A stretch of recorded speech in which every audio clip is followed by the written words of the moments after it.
Hi students, how are you all? Welcome to Chemistry Sir classes. Target 30 కెమిస్ట్రీలో భాగంగా today మనం acid basis and salts చూద్దాం నాన్న. First time ఎవరైతే ఈ వీడియో చూస్తున్నారో ఖచ్చితంగా మన ప్రీవియస్ వీడియోస్ చూడండి, 100% ఆన్సర్ చేస్తాను. సో డైరెక్ట్ క్లాస్ స్టార్ట్ చేద్దాం. సో మనకు ఎక్కువగా థియరీ అనేది అవసరం లేదు, ఎగ్జామినేషన్ లో ఏ విధంగా అడుగుతారో అలా తెలిస్తే మీకు ఈజీ అనేది చదువుతారు. సో ఫస్ట్ ఆఫ్ ఆల్ మనం కొన్ని జనరల్ బేసిక్స్ పాయింట్స్ అనేది చూద్దాం. Sir what is acid sir? మనం చిన్నప్పటి నుంచి చదువుతున్నాం. యాసిడ్స్ అంటే సో టు టేస్ట్ అంటాం, అంటే రుచికి ఎట్లా పుల్లగా ఉంటాయంట. అంతేకాకుండా turns to blue litmus to red colour అన్న, చాలా చాలా ఇంపార్టెంట్. టర్న్ టు ఏంటిదన్న? Blue litmus to red colour, blue litmus to red colour అని మారుతాయి. ఇవన్నీ మనం ఏంటంటే యాసిడ్స్ అంటాం. Sir what is bases sir అంటే? బేసిక్ అంటే ఏంటైనా సోప్ ఇటు టచ్ అంటే ఎట్లుంటది? అది జారుడు స్వభావాన్ని కలిగి ఉంటుంది. అంతేకాకుండా turns to red litmus to blue colour కదా, red litmus to blue colour, చాలా చాలా ఇంపార్టెంట్. ఓకేనా? ఈ యొక్క 2 పాయింట్స్ అనేది ఖచ్చితంగా గుర్తు తెచ్చుకోండి. సార్ ఇంకేమైనా ఉన్నాయా సార్? మరి మనం ఒక యాసిడ్స్ అనేది బేసిస్ మనము ఐడెంటిఫై చేయడానికి ఇంకేమైనా ఇండికేటర్స్ అనేది ఉన్నాయా సార్ అంటే? ఎస్, మనకు ప్రకృతిలో కొన్ని రకాలైనటువంటి మనకు ఇండికేటర్స్ ఉన్నాయి, యాసిడ్ బేసిస్ ఇండికేటర్స్ ఉన్నాయి. అవి ఏంటో చూద్దాం. ఏంటి నాన్న? ఫస్ట్ లిట్మస్ అనేది నాన్న. సో గుర్తుంచుకోండి నాన్న, లిట్మస్ కూడా మనము యాసిడ్ బేసిస్ ఇండికేటర్ గా యూజ్ చేస్తాం. అండ్ అంతేకాకుండా ఎక్స్ట్రాక్ట్ ఆఫ్ రెడ్ క్యాబేజ్, చాలా చాలా ఇంపార్టెంట్ నాన్న, extract of red cabbage. And also turmeric solution కూడా మనం ఏంటి నాన్న యాసిడ్ బేస్ ఇండికేటర్ గా మనం యూజ్ చేస్తాం. అండ్ ఆల్సో ఏంటిదన్నా కొన్ని రకాలైన ప్లాంట్ సంబంధించిన ఫ్లవర్స్ ఉంటాయి కదా, అవేంటి అంటే ఒకటి హైడ్రాంజియా, 2 పిటూరియం అండ్ జెరేనియం. ఇవి కూడా మనం వీక్ యాసిడ్ బేస్ అంటే కొన్ని రకాలైనటువంటి యాసిడ్ బేస్ ను టెస్ట్ చేయడానికి ఇవి కూడా మనం ఇండికేటర్ గా యూజ్ చేస్తాం. సో ఎగ్జామినేషన్ లో కూడా అడగొచ్చు నాన్న. ఓకేనైతే నా litmus, extract of red cabbage, turmeric solution, hydrangea, petunia and geranium. ఓకేనా? ఇంకా మరి మనకు రసాయనికంగా ఇంకేమన్నా ఉన్నాయనంటే ఇండికేటర్స్ 2 ఉన్నాయి. Most very very important. అదేంటి ఒకటి first one methyl orange and second one అయినా ఫినాప్థలిన్ ఇండికేటర్. ఇవి ఒకసారి నన్ను చూడండి. మిథైల్ ఆరెంజ్ యాసిడ్ లో రెడ్ కలర్ ఉంటుంది నాన్న, most very very important. Acid ఏంటన్నా రెడ్ కలర్ అండ్ బేస్ ఏముంటది? ఎల్లో కలర్ నాన్న, మోస్ట్ వెరీ వెరీ ఇంపార్టెంట్ నాన్న. మిథైల్ ఆరెంజ్ అనేది యాసిడ్ ఏంటిదన్న రెడ్, బ్లూ అనేది ఏంటిదన్న ఎల్లో కలర్. నెక్స్ట్ మరి ఫినాప్థలిన్ ఇండికేటర్ నాన్న, ఇన్ యాసిడిక్ లో ఉన్నప్పుడు అది కలర్లెస్ గా ఉంటుంది, బేస్ లో ఉన్నప్పుడు అది పింక్ కలర్ గా ఉంటుంది. ఖచ్చితంగా ఇవి గుర్తుంచుకోండి, మనకు ఎగ్జామినేషన్ లో అడగచ్చు. మిథైల్ ఆరెంజ్ అనేది ఇన్ ప్రజెన్స్ ఆఫ్ యాసిడిక్ ఏంటిదన్నా to form of red colour, అదేదో బేస్ ఉన్నప్పుడు ఎల్లో కలర్ ఫార్మ్ అవుతుంది. మరి ఫినాప్థలిన్ ఇండికేటర్ అనేది ఇన్ ప్రజెన్స్ ఆఫ్ యాసిడ్ అనేది ఎట్లుంటుంది అంటే కలర్లెస్ గా ఉంటుంది, ఇన్ ప్రజెన్స్ ఆఫ్ బేస్ మనకు పింక్ కలర్ గా ఉంటుంది. ఓకేనా? Most very very importance. Okay, next ఏంటిదన్నా reaction of acids and based with metal నాన్న. మనకు ఆల్రెడీ ఇది మనము కెమికల్ ఈక్వేషన్ లోనే చూసాం నాన్న. మీకు చాలా సార్లు చెప్పినా, ఖచ్చితంగా ఈ బిట్ వస్తుందని చెప్పినా ఏం లేదన్నా, మెటల్స్ తోటి యాసిడ్స్ బేస్డ్ రియాక్షన్ చెందితే మనకు ఏం ఫామ్ అవుతుంది అంటున్నాడు. మీకు ఇది చాలా సార్లు చెప్పాను. Acids, for example acids and also base చూద్దాం. బేస్ ఏంటిదన్నా acid and based reaction with metals అన్నాం. ఏంటిదన్నా జింక్ తీసుకున్నాం. Reaction of acids with metals. ఓకేనా? చూద్దాం. యాసిడ్ అనేది మెటల్స్ తో ఫార్మ్ అయితే మీకు ఆల్రెడీ చెప్పినాను, సో మెనీ టైమ్స్ చెప్పాను, హైడ్రోజన్ గ్యాస్ రిలీజ్ అవుతుంది అని చెప్పాను. చాలా సార్లు వచ్చింది నాన్న bit, very very important. Acids అనేది మెటల్స్ తోటి రియాక్షన్ చెందితే మనకు to form of hydrogen gas అవుతుంది. Same bases also reaction with metals to form of also hydrogen gas. Very very important అన్న. ఓకేనా? Acids and bases reaction with metals to form of hydrogen gas. ఓకేనా? Yes. మరి reaction of acid అన్న చూడండి. ఇంకోటి reaction of acids with carbonates and bicarbonates అన్న. Reaction of acids with carbonate and bicarbonate చూద్దాం. Acids మనకి ఇక్కడ ఏమి ఇచ్చిందన్న reaction of with first carbonates form లో ఏమైతుంది ఏంటినని సోడియం కార్బోనేట్ Na2CO3 ఏంటినా. సో మనకి ఇది వచ్చిందంటే ఏంటన్నా కార్బోనేట్. అండ్ మనకి ఇక్కడ ఏమన్నా HCl అన్నాం. రియాక్షన్ ఆఫ్ యాసిడ్ విత్ ఏంటినా acids with carbonates and bicarbonates చూద్దాం. బైకార్బోనేట్ కదా NaHCO3 అనేది sodium bicarbonate with HCl to form of ఏం ఏర్పడుతుంది చాలా చాలా ఇంపార్టెంట్ కార్బోనేట్ యాసిడ్ తోటి టు ఫార్మ్ ఆఫ్ మనకు నాన్న చాలా చాలా ఇంపార్టెంట్ సాల్స్ అంటే ఏంటిదన్నా లవణాలు అంటే సోడియం క్లోరైడ్ అనేది ఫామ్ అవుతుంది plus carbon dioxide plus water form అవుతుంది. చాలా చాలా ఇంపార్టెంట్. ఇవి గుర్తు పెట్టుకుంటే సరిపోతుంది. మనకు ఫార్ములాస్ ఇవన్నీ మనకు అవసరం లేదు. Carbonate reaction with acids to form of salts, carbon dioxide and water, same as it is sodium bicarbonate also reacted with acid to form of same salt plus carbon dioxide plus water. ఖచ్చితంగా గుర్తుంచుకోండి. ఓకేనా? Sodium carbonate తోటి acids reaction అయితే to form of salts carbon dioxide water. Same sodium bicarbonate also reacted with acids to form of salts, carbon dioxide and water. ఓకేనా? Okay. Next నాన్న మనం neutralisation reaction చూద్దాం. అంటే ఏంటి నాన్న జస్ట్ సాల్ట్స్ అండ్ బేస్ అనేది reaction చెందితే to form of ఏంటన్నా సాల్ట్ అండ్ వాటర్ నాన్న. చాలా చాలా ఇంపార్టెంట్, వెరీ వెరీ ఇంపార్టెంట్ అన్న.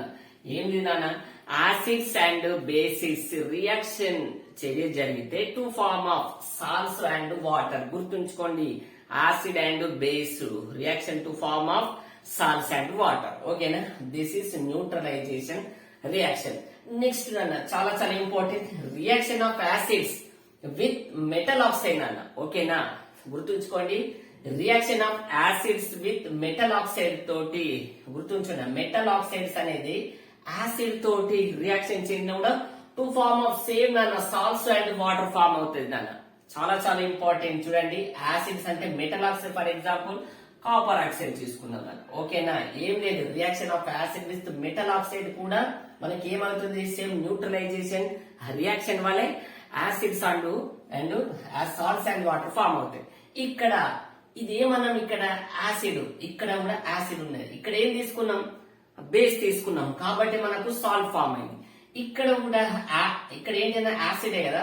మరి ఇక్కడ మనం తీసుకున్నటువంటి మెటల్ ఆక్సైడ్ అనేది బేస్ నేచర్ ని కలిగి ఉంటుంది అన్న. Most very important. కాబట్టి మనకి ఇక్కడ సాల్ట్స్ ప్లస్ వాటర్ అనేది వస్తుంది. ఇక్కడ ఎగ్జామినేషన్ లో మనకు మెటల్ ఆక్సైడ్ అనేది ఏ నేచర్ ను కలిగి ఉంటుంది అన్న యాసిడా బేసిక్ అంటే బేసిక్ నేచర్ ను కలిగి ఉంటుంది. Most very very important. Next నాన్న రియాక్షన్ ఆఫ్ బేస్ ఇప్పుడు విత్ నాన్ మెటల్ ఆక్సైడ్ తోటి రియాక్షన్. ఇక్కడ కూడా సేమ్ నాన్న మనకు సాల్ట్స్ ప్లస్ వాటరే ఫామ్ అవుతుంది. Reaction of base with non metal oxide ఏం తీసుకున్నాం ఇక్కడ నాన్ మెటల్ ఆక్సైడ్ మనం కార్బన్ డైఆక్సైడ్ ను తీసుకున్నాను. బేస్ అంటే మనం ఏదైనా తీసుకోవచ్చు sodium hydroxide or calcium hydroxide. ఈ కాల్షియం హైడ్రాక్సైడ్ అనేది ఏంటిది అనేది విట్స్ అంటే సున్నం కదా, తడి సున్నం అంట కదా. తడి సున్నం ప్లస్ ఏంటిదన్నా carbon dioxide to form of same మనకి ఏమవుతుందన్నా సాల్ట్ ప్లస్ వాటర్ ఫామ్ అవుతుంది. ఇక్కడ ఇదేంటిదన్నా బేసిక్ కాబట్టి ఇదేంటిది సో కార్బన్ డైఆక్సైడ్ అంటే ఏంటిది ఇదేంటిదన్నా యాసిడిక్ నేచర్ ను కలిగి ఉంటుంది. Most very very important. ఇక్కడ ఏంటిదన్నా మెటల్స్ ఏమో బేసిక్ నేచర్ ని కలిగి ఉంటే ఇక్కడ ఏంటిదన్నా నాన్ మెటల్స్ అనేది యాసిడ్ నేచర్ ను కలిగి ఉంటుంది. Very very important. ఓకేనా? చాలా చాలా ఇంపార్టెంట్ అన్న. సేమ్ ఇక్కడ కూడా న్యూట్రలైజేషన్ రియాక్షన్ లో salts water, same acids metals లో సాల్ట్స్ వాటర్, బేస్ లో నాన్ మెటల్ తోటి కూడా సాల్ట్ వాటర్. ఇక్కడ ఇది ఏంటి నానా బేస్ నేచర్ ని కలిగి ఉంటే, ఇక్కడ ఇది ఏంటన్నా యాసిడ్ నేచర్ ని కలిగి ఉంటాయి. ఓకేనా. Next reaction of acid and base with water తోటి చూద్దాం. ఓకేనా, వాటర్ తోటి చూద్దాం. చాలా చాలా ఇంపార్టెంట్. యాసిడ్ ప్లస్ వాటర్ తోటి నాన్న చాలా important. Reaction of acid and base with water నాన్న. Acid and base with water, ఇది కూడా చాలా ఇంపార్టెంట్. With water. ఓకేనా, చూద్దాం. ఏం లేదన్నా, మనకు యాసిడ్స్ తీసుకుందాం. యాసిడ్స్ అయినా బేస్ అయినా వాటర్ తోటి రియాక్షన్ చెందడం అని అంటే, యాసిడ్స్ అయినా బేస్ అయినా వాటర్ తోటి రియాక్షన్ చెందడం అనేది మోస్ట్ వెరీ ఇంపార్టెంట్. ఇది ఒక ఎగ్జోథర్మిక్ రియాక్షన్ అన్న. ఎగ్జోథర్మిక్ రియాక్షన్ ఎందుకు సార్ అంటే, ఇక్కడ మనకు ఉష్ణం అనేది ఏమైతుంది, ఎగ్జోథర్మిక్ అనేది ఏంటంటే ఉష్ణం అనేది రిలీజ్ అవుతుంది అన్న. ఎందుకంటే ఫర్ ఎగ్జాంపుల్ HCl తీసుకున్నాం దాన్ని, కాన్సన్ట్రేషన్ HCl అనేది ఇది వెరీ స్ట్రాంగ్ యాసిడ్ అన్న. వాటర్ తోటి యాడ్ చేసేటప్పుడు చాలా జాగ్రత్తగా చేయాలి. ఎందుకంటే చాలా హీట్ ఉంటది. ఓకేనా, హీట్ ఉంటది. కాబట్టి ఈ రియాక్షన్ ఆఫ్ యాసిడ్ అయినా బేస్ అయినా టు ఫార్మ్ ఆఫ్ ఏంటిదన్నా, ఇది అనేది ఒక ఎగ్జోథర్మిక్ రియాక్షన్ అన్న. సో మరి యాసిడ్స్ అనేది రియాక్షన్ చెందితే మనకు చూడండి అన్న, యాసిడ్స్ అనేది ఫర్ ఎగ్జాంపుల్ ఇప్పుడే తీసుకున్నాక HCl ప్లస్ ఏంటిదన్నా H2O, to form of hydronium ions form అవుతాయి అన్న. H3O plus ఏంటిదన్నా hydronium, H2O plus H2 అనేది హైడ్రోనియం అయాన్స్ అనేది ఫార్మ్ అవుతుంది. అండ్ ఆల్సో అంటే ఏం లేదన్న, H ప్లస్ అనేది H2O అనేది మనకి ఏం ఫామ్ అవుతుంది, H3O ప్లస్ అయితే. అంటే ఏం లేదన్న, యాసిడ్స్ వాటర్ తోటి చర్యను పొందితే మనకు H ప్లస్ అని ఇస్తుంది, ఆర్ H3O ప్లస్ అని ఇస్తుంది అన్న. మోస్ట్ వెరీ ఇంపార్టెంట్ యాసిడ్స్ అనేది. ఇది ఒక ఎగ్జోథర్మిక్ రియాక్షన్. చాలా గుర్తుంచుకో. Reaction of acid base with water అనేది ఎగ్జోథర్మిక్ రియాక్షన్ అనేది. యాసిడ్స్ వాటర్ తోటి చేరితే మనకు H ప్లస్ అని వస్తుంది, ఆర్ H3O ప్లస్ అనేది. మరి బేసిస్ అనేది బేస్ అనేది సోడియం హైడ్రాక్స్ అనేది వాటర్ తోటి చేరేది అంటే ఏంటన్నా sodium plus or OH minus ఇస్తుంది. OH మైనస్ ఏంటిదన్నా బేస్, H ప్లస్ అంటే యాసిడ్, OH మైనస్ ఏంటిదన్నా బేస్. ఓకేనా, సింపుల్. దీంట్లో మనకు ఒకటే ఇంపార్టెంట్ పాయింట్, ఇది ఒక ఎగ్జోథర్మిక్ రియాక్షన్. అండ్ ఇందులో మనకు H3O ప్లస్ అంటే ఏంటి, హైడ్రోనియం అయాన్ అంటాం దాన్ని. H3O plus most very important, hydronium ion. ఓకేనా, వెరీ ఈజీ అండ్ చాలా సింపుల్, మోస్ట్ వెరీ ఇంపార్టెంట్. మరి ఇందులో స్ట్రాంగ్ యాసిడ్ బేస్ అనేది ఉంటాయి. సార్ ఏది సార్ స్ట్రాంగ్ యాసిడ్ బేస్? ఇది ఫర్ ఎగ్జాంపుల్ చూడండి, స్ట్రాంగ్ యాసిడ్ బేస్ ఏంటి నాన్న, HCl గాని H2SO4 కానీ మనం స్ట్రాంగ్ యాసిడ్స్ అంటాం. మరి ఇవి స్ట్రాంగ్ యాసిడ్స్. ఓకేనా, యాసిడ్స్.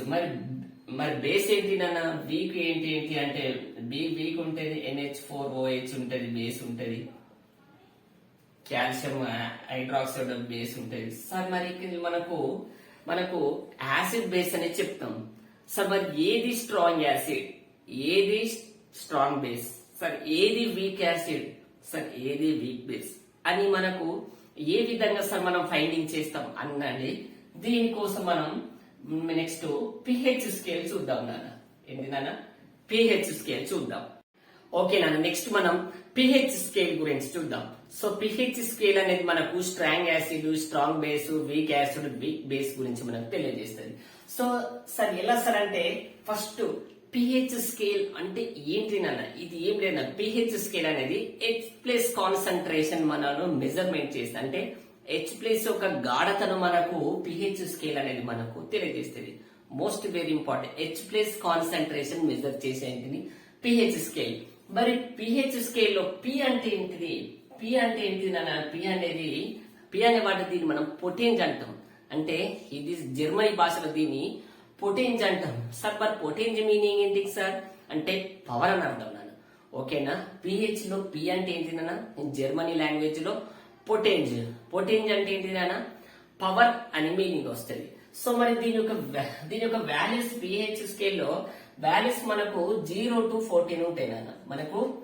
మనకి ఎట్టుంటాయి నాన్న, పిహెచ్ స్కేల్లో వాల్యూస్ 0 to 14 ఉంటాయి. ఓకేనా, మనకు పిహెచ్ స్కేల్లో మనకు 0 to 14 ఉన్నాయిగా. పిహెచ్ స్కేల్ 7 కంటే బిలో ఉంటే, పిహెచ్ స్కేల్లో బిలో 7 పిహెచ్ ఉంటే దాన్ని మనం యాసిడ్స్ అంటాం నాన్న. యాసిడ్స్ అంటాం నాన్న. ఓకేనా, బిలో 7 పిహెచ్ ఉంటే నాన్న acids. Most very very important. Acid అనేది పిహెచ్ స్కేల్లో 7 కంటే బిలో ఉంటే యాసిడ్స్ అంటాం. 7 కంటే ఎబో ఉంటే ఏంటి నాన్న, దాన్ని ఎబో 7 ఉంటే ఏంటి నాన్న మనకు అది బేస్ అంటాం. ఓకేనా, బేస్ అంటాం. మరి ఓన్లీ 7 ఉంటే దాన్ని ప్యూర్ అంటాం ఇక. ఓకేనా, బిలో 7 ఉంటే నేను యాసిడ్స్ అంటాం, ఎబో 7 ఉంటే బేస్ అంటాం, ఓన్లీ 7 ఉంటే అంటే ఇక న్యూట్రలైజేషన్ అంటాం. ఓకేనా, చాలా చాలా ఇంపార్టెంట్. ఆమ్లాలు బిలో 7 పిహెచ్ కలిగిన అన్ని యాసిడ్స్, ఎబో 7 పిహెచ్ అన్ని బేస్ కలిగి ఉంటాయి. ఓకేనా, చాలా చాలా ఇంపార్టెంట్. మరి ఇది ఈ పిహెచ్ స్కేల్ అనేది 1 మోల్ కాన్సన్ట్రేషన్ H+ కలిగిన వరకు అన్ని మనకు తెలియజేస్తున్నారు. చాలా చాలా ఇంపార్టెంట్. పిహెచ్ స్కేల్ లో వాల్యూస్ అనేసి 0 to 14 ఉంటాయి నాన్న. ఓకేనా, 0 to 14 అంటే 1 మోల్ H+ కాన్సన్ట్రేషన్ కూడా పిహెచ్ స్కేల్ అనేది తెలియజేస్తుంది. సార్ మరి స్ట్రాంగ్ యాసిడ్ ఎట్లా సార్, వీక్ యాసిడ్ ఎట్లా సార్ అంటే మనకు ఆల్రెడీ తెలుసు నాన్న, H3+ అనేది ఎక్కువ మొత్తంలో రిలీజ్ అవుతుంది, అది స్ట్రాంగ్ యాసిడ్ అంటాం మనం.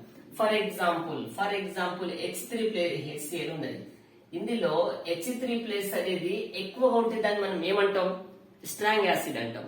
ఫర్ ఎగ్జాంపుల్ ఎసిటిక్ యాసిడ్ ఉన్న CH3COOH, ఇందులో ఈ H3O+ ఉన్నాయి చూసినావా, అవి తక్కువగా ఉంటే దాన్ని ఏమంటాం, వీక్ యాసిడ్ అంటాం. అదేవిధంగా స్ట్రాంగ్ బేస్ ఎట్లా సార్, OH- అనేది ఎక్కువ ఉంటే అది మనం స్ట్రాంగ్ బేస్ అంటాం, OH- తక్కువ ఉంటే దాన్ని వీక్ బేస్ అంటాం. అంతే, సింపుల్. మరి ఈ పిహెచ్ స్కేల్ తోటి స్ట్రాంగ్ యాసిడ్ స్ట్రాంగ్ బేస్ ఎట్లా అంటే మనకు తెలుసు. ఫర్ ఎగ్జాంపుల్ ఈ స్కేల్ నాన్న, పిహెచ్ స్కేల్ అనుకుందాం. ఓకేనా, 1 2 3 4 5 6 7 8 9 10 11 12 13. ఇక్కడ నుంచి ఇది ఉన్నది కదా, ఇదేంటి దాని పిహెచ్ స్కేల్ 7 అన్న. ఇక్కడ నుంచి ఇక్కడ దాకా వెళ్తున్న కొద్దీ వీక్ యాసిడ్ అవుతుంది. ఇటు నుంచి రేటు వెళ్తున్నా స్ట్రాంగ్ యాసిడ్, అంతే కదా. అంటే 7 నుంచి బిలో అటు వెళ్తుంటే వీక్ యాసిడ్, స్ట్రాంగ్ యాసిడ్. మరి ఇటు నుంచి రేటు పోతేనన్నా, ఇటు నుంచి ఇక్కడికి పోతే ఏమైతుంది, వీక్ బేస్. ఇటు నుంచి ఇటు పోయేసరికి ఇంకో స్ట్రాంగ్ బేస్, అంతే కదా, సింపుల్. ఇక్కడ ఏంటిది, HO+ అయాన్ల గాఢత పెరుగుతున్న కొద్దీ స్ట్రాంగ్ యాసిడ్, OH- అయాన్ల పెరుగుతున్న కొద్దీ మనకి ఏమంటారు, స్ట్రాంగ్ బేస్. అంతే, సింపుల్. ఇక్కడ కొన్ని మనం పాయింట్స్ అనేది గుర్తు పెట్టుకోవాలన్న. ఏం పాయింట్స్ అని చెప్పిన. ఫస్ట్ పిహెచ్ స్కేల్ ను కనుక్కున్నది ఎవరన్నా, సోరెన్సెన్ అనే scientist. Most very important, Sorensen. PH లో H+ కాన్సన్ట్రేషన్ మనం మెజర్ చేస్తాం. సెకండ్ పాయింట్, దీనిలో P అంటే ఏంటిదన్నా, ఈ జర్మన్ లాంగ్వేజ్ లో పవర్ అంటాం. మరి పిహెచ్ వాల్యూస్ ఎలా ఉంటాయి, 0 to 14 ఉంటాయి. ఓకేనా, ఇది మనకు పిహెచ్ స్కేల్ అనేది ఏంటిది, 1 మోల్ కంటే తక్కువ గల కాన్సన్ట్రేషన్ H+ అయాన్ని కూడా మనది ఫైండ్ అవుట్ చేస్తుంది. ఓకేనా, ఈ పిహెచ్ స్కేల్ లో మనకి ఏంటిది, weak acid, weak base, strong acid, strong base కూడా మనం చెప్పొచ్చు. ఇది క్లియర్. ఇందులో బేసిస్ పాయింట్స్. మరి కొన్ని రకాలమైన పిహెచ్ వాల్యూస్ అనేది మనం గుర్తించుకోవాలన్న. చాలా చాలా ఉంటాయి. యాసిడ్ రెయిన్ యొక్క పిహెచ్ వాల్యూ ఎంతనా, 5.6. ఓకేనా, కాఫీ యొక్క పిహెచ్ ఎంతనా, 4.8. ప్యూర్ వాటర్ ఎంతనా, 7. ప్యూర్ వాటర్ ఎంతనా, 7. చాలా చాలా. మిల్క్ యొక్క పిహెచ్ ఎంతనా, చాలా చాలా ఇంపార్టెంట్, 6.6. బ్లడ్ యొక్క పిహెచ్ విలువ ఎంత ఉంటేనా, 7.4. అంటే మిల్క్ అంటే 7 కంటే తక్కువ ఉన్నది యాసిడ్, బ్లడ్ అనేది 7 కంటే ఎక్కువ ఉన్నది కాబట్టి ఇది బేసిక్ నేచర్ ను కలిగి ఉంటుంది. Most very very important. Blood అనేది ఏంటిదన్నా, బేసిక్ నేచర్ ను కలిగి ఉంటుంది, స్లైట్ గా అంతే. నెక్స్ట్ ఏంటంటే మిల్క్ ఆఫ్ మెగ్నీషియా, చాలా చాలా ఇంపార్టెంట్ అని గుర్తుంచుకోండి. మిల్క్ ఆఫ్ మెగ్నీషియా యొక్క ఫార్ములా గుర్తుంచుకోండి. మెగ్నీషియం హైడ్రాక్సైడ్ అన్న, మెగ్నీషియం హైడ్రాక్సైడ్ ఏమంటాం, మిల్క్ ఆఫ్ మెగ్నీషియా అంటది. ఇది ఎందుకు ఇంపార్టెంట్ చెప్తా. నెక్స్ట్ ఏంటి సోడియం బై కార్బోనేట్ అంటే వంట సోడా, దాని ఎంత 8.2. నెక్స్ట్ అంటే సోడియం కార్బోనేట్ అంటే ఇది ఏంటిది నాన్న, ఇంటి సోడా ఉంటాం కదా, వంట సోడా. ఇదేంటిది సోడియం బై కార్బోనేట్ అంటే చాకులు అంటే చేస్తాం కదా బయట, దాన్ని. ఓకేనా, చూద్దాం వీటి యొక్క ఇంపార్టెన్స్ ఏంటో చూద్దాం. సోడియం బైకార్బోనేట్ అంటే బేకింగ్ సోడా కదా నాన్న, బేకింగ్ సోడా మనం ఏంటి. ఓకేనా, నెక్స్ట్ ఏంటి సోడియం కార్బోనేట్ అంటే 10.8. ఓకే, చూద్దాం.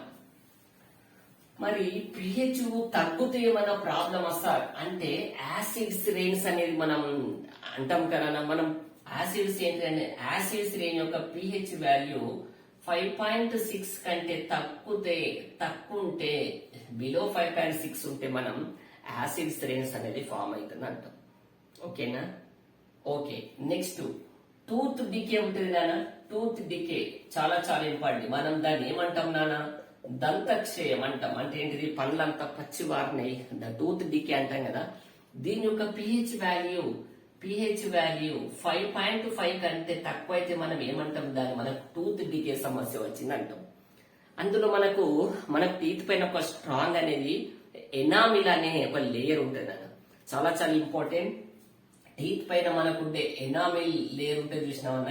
ఎనామిల్ లేయర్ అనేది కాల్షియం ఫాస్ఫేట్ తో కాల్షియం ఫాస్ఫేట్ తో తయారైతుంది అన్న, చాలా చాలా ఇంపార్టెంట్. కాల్షియం ఫాస్ఫేట్ ఉంటుంది, ఇది వెరీ వెరీ స్ట్రాంగెస్ట్ లేయర్ అన్న. అంటే గట్టిగా అయిన ఒక పదార్థం ఏంటన్న ప్రోడక్ట్ ఎనామిల్ అనేది కాల్షియం ఫాస్ఫేట్ తో తయారవుతుంది. సో దీని యొక్క పిహెచ్ విలువ ఏంటిది, 5.5 అంటే ఏంటి నాన్న, యాసిడ్. అందుకే మనం ఏం చేస్తాం అంటే టూత్ పేస్ట్ అనేది మనం యూజ్ చేస్తాం. టూత్ పేస్ట్ అనేది ఉంటుంది, బేసిక్ నేచర్ ని కలిగి ఉంటుంది. కాబట్టి యాసిడ్ ప్లస్ బేస్ కలిసి ఏమైతే న్యూట్రల్, అంటే మనం ఏంటి టూత్ డికేని మనం తగ్గించవచ్చు. ఓకేనా, నెక్స్ట్ ఏంటి మనకు అప్పుడప్పుడు టైం కంటైంలో మనం తిన్నప్పుడు కొన్ని యాసిడ్స్ అనేది మనకు అంటే డైజెషన్ లో యాసిడ్స్ అనేది రిలీజ్ అవుతాయి. దీనికోసమే మనం ఏం చేస్తాం, యాంటాసిడ్ ని యూజ్ చేస్తాం నాన్న. ఓకేనా, అజీర్ణం అని అంటాం కదా, ఇండైజేషన్ అంటాం కదా. ఇండైజేషన్ కొరకు మనం ఏం చేస్తాం నాన్న అంటే లోపల మనకు ఏంటిది గ్యాస్ట్రిక్ ఫామ్ అవుతుంది. అంటే గ్యాస్ట్రిక్ ఫామ్ అంటే ఏంటిది, హైడ్రోజన్ క్లోరైడ్ లాంటి కొన్ని రకాలైన యాసిడ్స్ అనేసి రిలీజ్ చేస్తుంది. దీనికోసం మనం యాంటీ యాసిడ్స్ అంటాం. యాసిడ్స్ ను మనము ఏం చేస్తామన్నా యాంటాసిడ్ ని యూజ్ చేస్తాం. ఇదే మనం ఎక్కువ యూజ్ చేసే ఏంటిది మెగ్నీషియం హైడ్రాక్సైడ్. దీని ఏమంటే మిల్క్ ఆఫ్ మెగ్నీషియా అని యూజ్ చేస్తాం. ఇది ఒక యాంటాసిడ్ గా యూజ్ అవుతుంది. యాసిడ్స్ ఇదేంటి అనేది బేసిక్ నేచర్ కానీ బేస్ నేచర్ కానీ ఉంటుంది నాట్. ఇది ఏంటి చాలా యూజ్ చేసేది. దీన్ని మనం యాంటాసిడ్ యూజ్ చేస్తాం. చాలా చాలా ఇంపార్టెంట్, ఎగ్జామ్ లో వచ్చింది. యాంటాసిడ్ అనేది ఏంటి, దీన్ని మనం మిల్క్ ఆఫ్ మెగ్నీషియా అంటాం. ఓకేనా, వెరీ వెరీ ఇంపార్టెంట్. ఓకేనా, నెక్స్ట్ కొన్ని యూజెస్ ఆఫ్ బ్లీచింగ్ చూద్దాం, బేకింగ్ సోడా చూద్దాం, వాషింగ్ సోడా చూద్దాం, అండ్ ప్లాస్టర్ ఆఫ్ ప్యారిస్ చూద్దాం. చాలా ఇంపార్టెంట్. ఫస్ట్ మనకు బ్లీచింగ్ పౌడర్ లో మనకి ఏముంటుందన్న formula most very very important. Calcium oxychloride CaOCl2.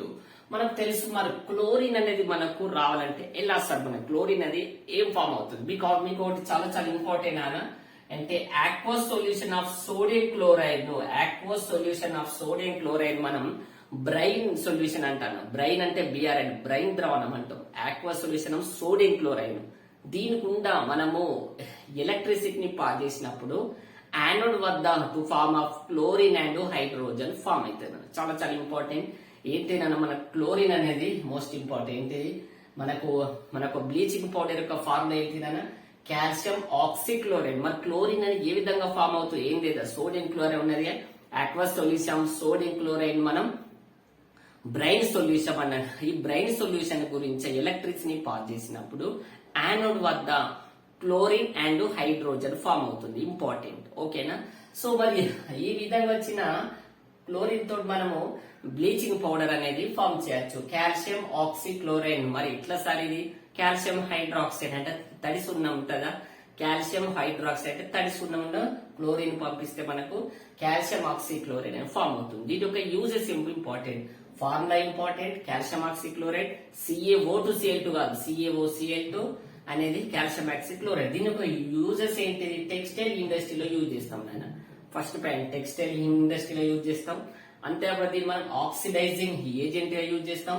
అంతేకాకుండా మనం వాటర్ లో కొన్ని జెర్మ్స్ ఉంటాయి కదా, జెర్మ్స్ చంపడానికి మనం బ్లీచింగ్ పౌడర్ ను యాడ్ చేస్తాం. అండ్ అంటే క్లోరోఫార్మ్ CHCl3 లో మనం దాన్ని రియేజెంట్ గా యూజ్ చేస్తాం, బ్లీచింగ్ పౌడర్. నెక్స్ట్ ఏంటి నాన్న? Baking soda, sodium by carbonate. ఓకేనా? ఈ ఏంటి నాన్న? Sodium carbonate. దీన్ని మనం కుకింగ్ సోడా వంటలలో యూజ్ చేస్తాం. అంతేకాకుండా దీన్ని మనం ఏంటి నాన్న? యాంటాసిడ్ అనేది యూజ్ అవుతుంది. కొన్ని సందర్భాల యాంటీసెప్టిక్ గా యూజ్ చేస్తుంది. అండ్ కాకుండా ఫైర్ యాక్సిడెంట్, ఇక్కడ ఫైర్ జరిగినప్పుడు ఈ మనం సోడా అనేది మనకు ఇక యాంటీ యాసిడ్ అనేది యూజ్ అవుతుంది. ఓకేనా? నెక్స్ట్ ఏంటి? Washing soda. So washing soda ఏంటి నాన్న? Formula sodium carbonate plus 10H2O నాన్న. ఏంటి నాన్న? 10H2. ఏంటి సోడియం? వాషింగ్ సోడా ఏంటి నాన్న? Na2CO3 10H2 ఏమంటాం మనం? వాషింగ్ సోడా అంటాం. అంటే ఇది బట్టలు, హౌస్ హోల్డ్ బ్లీచ్. ఓకేనా? Washing soda. మరి దీని ఏ విధంగా యూజ్ చేస్తాం సార్ అంటే, సో కొన్ని రకమైన గ్లాసు అండ్ పేపర్ ఇండస్ట్రీలో మనం యూజ్ చేస్తాం. గ్లాస్ అండ్ పేపర్ ఇండస్ట్రీలో యూజ్ చేస్తాం. అంతేకాక మనకు హార్డ్నెస్ ఆఫ్ వాటర్ ఉంటది కదా, అంటే కఠినంగా, దాన్ని మనం పర్మనెంట్ గా రిమూవ్ చేయడానికి మనం దీన్ని మనము యూజ్ చేస్తాం. ఓకేనా? నెక్స్ట్ వన్ ఏంటిదన్నా? ప్లాస్టర్ ఆఫ్ ప్యారిస్ అంటే ఏంటి? ప్లాస్టర్ ఆఫ్ ప్యారిస్ గుర్తుంచుకున్నాను formula calcium sulphate plus H2O మనం ఏమంటాం నాన్న? ప్లాస్టర్ ఆఫ్ ప్యారిస్ అంటాం. ప్లాస్టర్ ఆఫ్ ప్యారిస్ ఫార్ములా గుర్తుంటుంది, కాల్షియం సల్ఫేట్ H2O. మరి ఇది యూజ్ చేస్తాం సార్ అంటే మేకింగ్ ఆఫ్ టాయ్స్ కానీ డెకరేషన్ లో మనం ఇది ఎక్కువ ప్లాస్టర్ ఆఫ్ పారిస్ ని యూజ్ చేస్తాం. ఏంటి? టాయ్స్, బొమ్మల తయారీ, కొన్ని రకమైన డెకరేట్స్ లో. అంతేకాకుండా మనము ఆపరేషన్ ఏదైనా సర్జరీ అయినప్పుడు పట్టేస్తాడు డాక్టర్, అందులో కూడా ఇది కాల్షియం సల్ఫేట్ H2O కూడా లాంటివి కూడా ఉంటాయి ప్లాస్టర్ ఆఫ్ ప్యారిస్. మరి ప్లాస్టర్ ఆఫ్ ప్యారిస్ కు ఇంకొక వాటర్ అనేది యాడ్ చేస్తే మనం చూడండి జిప్సమ్ ఫామ్ అవుతుంది. కాల్షియం సల్ఫేట్ 2H2O మనం జిప్సమ్ అంటాం. మోస్ట్ వెరీ ఇంపార్టెంట్ అన్న ఫార్ములాస్ గుర్తుంచుకోండి అన్న. Calcium oxychloride, bleaching, sodium carbonate 10H2O. ఏంటి నాన్న? వాషింగ్ సోడా, NaHCO3 అనేది baking soda, and calcium sulphate H2O ఏమంటాం? Plaster of Paris. ఏమంటున్నానా? Plaster of Paris. ఇంకోటి కాల్షియం సల్ఫేట్ 2H2O ఏమంటాం? జిప్సమ్ అంటాం నాన్న.